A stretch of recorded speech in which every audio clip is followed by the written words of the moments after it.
Hi everybody, Mark Cleghorn here for the Photographer Academy, and we're into our Speedlite questions. We've done a previous film where we began to actually unravel ratios using Speedlite. And in the first film, we talked about how to kind of make sure that the ratio is being used to create the most dominance to one flash. So if you imagine that the flash to your left, let's say, is going to be increased in power as the ratio is dialed towards it. So in other words, in an anti-clockwise direction. It means that if there was a flash on the right-hand corner, then it basically would create more dominance to that flash. You saw us kind of then start to move the lights around. So in other words, we need an A and a B flash.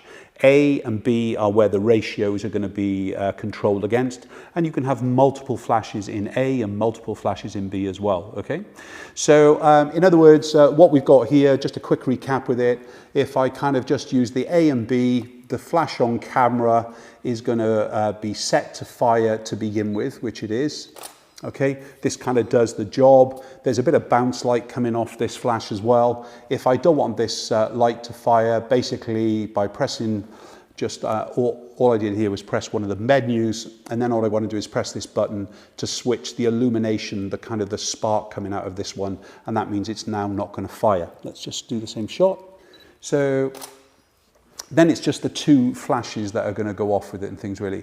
And like I was saying to you, if my light furthest away from me is technically the right-hand corner, if I want to bring a dominance to it, pressing the group, and then if I dial it in a clockwise direction, the light that is B over there now has the dominance in exposure, which means we're going to see a forward shadow from its direction towards the corner of the box. The other light is still firing, but it's not actually adding as much dominance to the image. What I want to look at now is actually bringing in C, because when we start to bring in a different group into the ratios, C is an independent by itself, and we can either give it more or less flash and so on. It's very easy to do, as long as you've got the speed lights, of course. So before I do anything else, I'm just going to quickly turn this into a slave. Let me just show you how to do that anyway, okay? So in this flash, I just pressed on the little kind of lightning bolts here on the side, and then I just kind of dial this down until I get to slave, put it into set, and it's basically done. You can see it's now in C.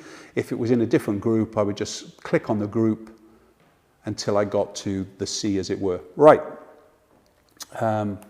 Let's just bring this off camera for 1 minute, and we'll mount it live. I usually like a little battery pack holder on the actual battery pack. I'm often asked, why do I use the battery packs? It's pretty much just so all of the flash power is coming from the pack instead of from the actual the Speedlite itself. So okay, so they're set up. Still, I've got basically A is this one at the 3 o'clock position. Yep, it's the 3 o'clock. B is going to be the one in the background. We know that anyway, and at this point, it has the most dominance. And C is a new one. Now, obviously, I've got nothing on the top, so I either need another Speedlite in the same kind of system as these. In this case, I'm going to be using the controller. And in exactly the same way, if I kind of just switch it on, it's always in master mode anyway. And in this case, we've already put it into ratios. You can scroll through the different menus to get through to where you need to be anyway. But in this case, in the group, yes, we need to get into the menu 2, then into group. I want C to change. I'm going to actually make it even first of all. So this is technically 1-1. Let's slide it onto the hot shoe. Technically, I should have switched it off before kind of mounting onto the hot shoe to kind of avoid any real damage or whatever it be and things really. Okay, so let's just see if it works first. The fire, okay, that's all I mean. The main thing, remember, is to make sure that the master is telling the slaves to fire and things, which it is, okay? So as it is, we've got a drastic difference there already from the last shot to this shot. So if we kind of just look at the setting there for a minute, what I want to do is just press group now. It's already on C, and I want to kind of change its power. Just going to press the set button in the middle, and I'm going to dial it to the left, okay? So what does that mean? That the dominance now is less for the C flash, okay? It's having less power. What's the difference in the ratios compared to the last? Because now, instead of in the ratio element where it was showing on the A, the B here, where it was kind of a dominant of 1 to 8, yes? On the C, this is -3, -2, -1, and so on with it, okay? So this is a different set of figures here, and as we kind of press in the group and we set it, and we change these figures one at a time, you'll see a slight increase. So in other words, the A flash, when we put the ratio towards it, in other words, we dialed it more towards the A is always on our left on the controllers or on the master flash, it means it's going to get more dominance. If we turn it when selecting onto the B ratio, that it's basically now looking at the dominance, which it's set for. And as far as the C is concerned, remember, it's only working in the true kind of amount of power that it's working with. So in this point, group C, let's bring it back to the other direction. This is going to give us a very, very bright background.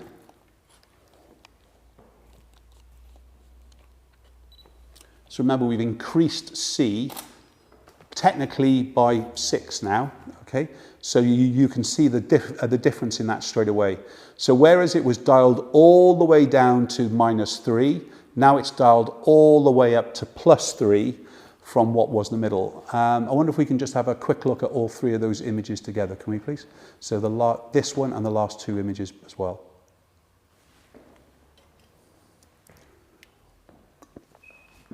So we can see here that the top left image is the kind of where the C flash is in the middle. So it doesn't have the ratio, it's just actually what its kind of role is going to be. And then as far as the second image, the top right, this is where we dialed it all the way to the left-hand side to give us less dominance. And then, of course, because it's in the C group, we were able to completely manipulate it to start to light the background like we did to obviously increase its power. Now, one of the main reasons to do that was specifically not only in this little kind of simple setup that we did here, but if we're using the likes of gels, if we're using it to light a background, if we're using it to actually act as separation light. So if you think about ratios and how and why we would use it in the likes of portraiture, the main flash, yes, the key light would usually technically be the A. More dominance would be given to that. And then say the B flash is in the kind of the either the opposite corner for sandwich lighting. So if our key light was at the 4 o'clock position, the sandwich light would be at the 10 o'clock position. And then we would be telling it to have less dominance, because remember that light from behind appears twice as bright as it hits a reflecting surface. So if I set the ratio to 1:1 in the key light to the separation light, okay, across the sandwich, then basically the backlight, this separation light, would start to overpower and dominate and bleach out. That's why we want to shift the ratios. Obviously, when we start to light the backgrounds like we did, this is the full creativity. Hope you enjoyed this film, and we've hoped you've enjoyed the unraveling and the kind of the creativity of using ratios within your Speedlite photography. See you on the next one.